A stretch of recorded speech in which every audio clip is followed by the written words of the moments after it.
Okay, this morning, it is Thursday, April, 24th, and I thought about a book that's called The Dead Fathers Club, and I don't totally know what it's, about other than the title, but there was a whole stack of the same book a long time ago while I was going, sort of experiencing all the very bizarre harassment. I still experience harassment, but it's much different and it's quieter these days, so I'm grateful for that. Anyway, I picked up that stack of books just because Philly puts stuff out on the street all the time, and I use it as sort of decor or like as a way to remember. We have 1, 2, 3 white cars in a row, a black car, a white car, a very light gray silver car, and then a black truck and a white truck. I notice these things just because often we'll get a checkerboard motif on the streets. But anyway, the Dead Fathers Club made me think of a couple things. Which side should we go? I thought of the term heart attack dads, just because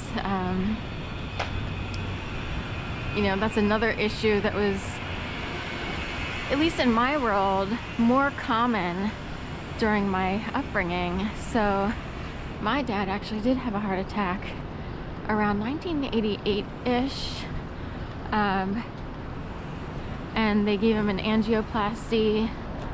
And of course he had to carry around with him those little tiny white pills in case there was any sort of disruption, I guess, while going on about his regular life. He used to smoke cigarettes, like he and his second wife of many years.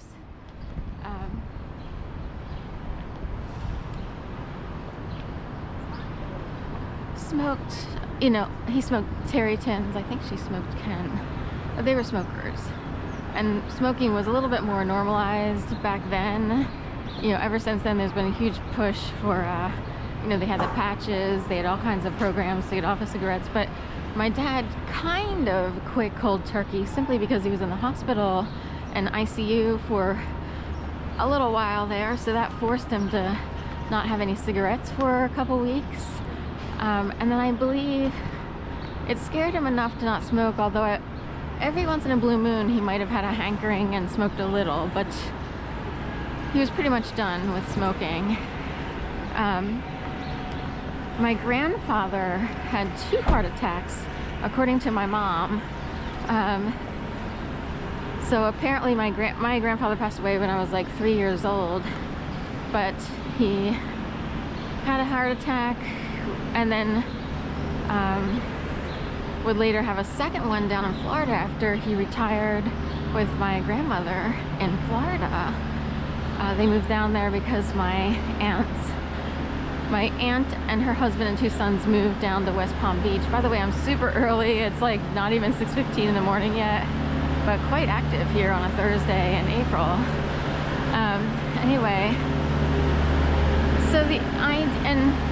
So my grandfather would have a second heart attack 3 weeks after retiring, and not even getting to live in a little trailer that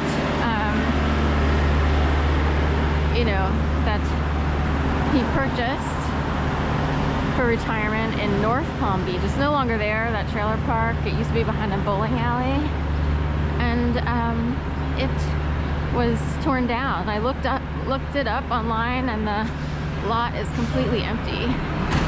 It's kind of weird to see that. They were behind a bowling alley, and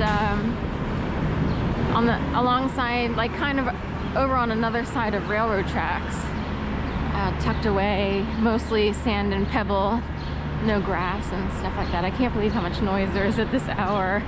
It's ridiculous.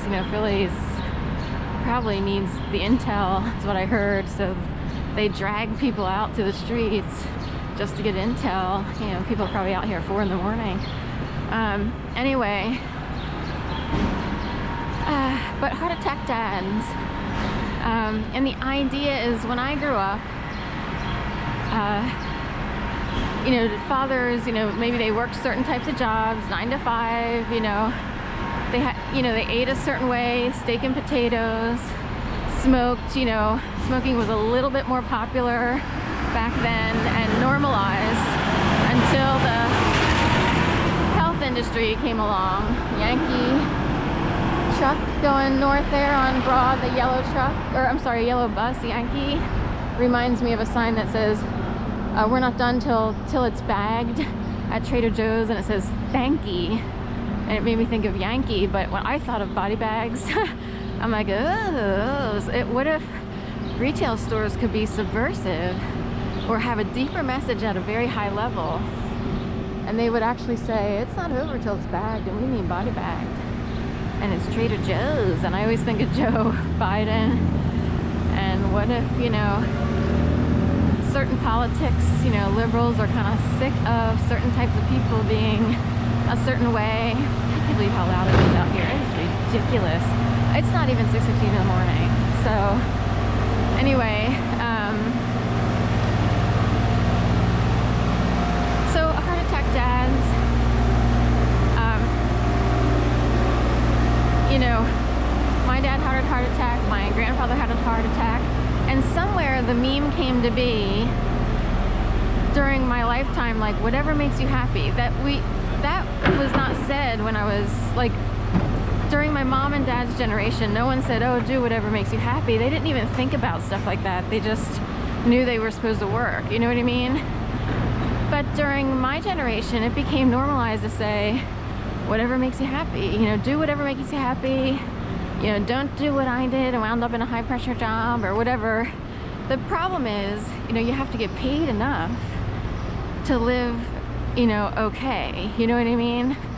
But it became so normalized to say, do whatever makes you happy, do whatever makes you happy, do whatever makes you happy. By the way, Crimson Hair Salon is CHS, so we got to look into that.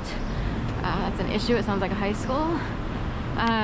In fact, I went to CHS in Delaware, Christiana High School, and I have I have a nephew and his wife with 2 daughters who go to Christiana High School, so we have to, it'll be something like on someone's list to figure out. Crimson Hair sounds like a head bashing. In fact, there was a head bashing just around the corner from a different Crimson Hair salon closer to where I live. So that's an issue. It's really weird because it was kids from Wayne Edwards or Edwards Wayne Academy wound up ganging up on someone and bashing in their head. And just on the street behind where that incident happened is a Wayne Edwards hair studio and also a Crimson Hair studio. And Crimson Hair would be bloody red hair from someone bashing. So anyway, Garden Alves.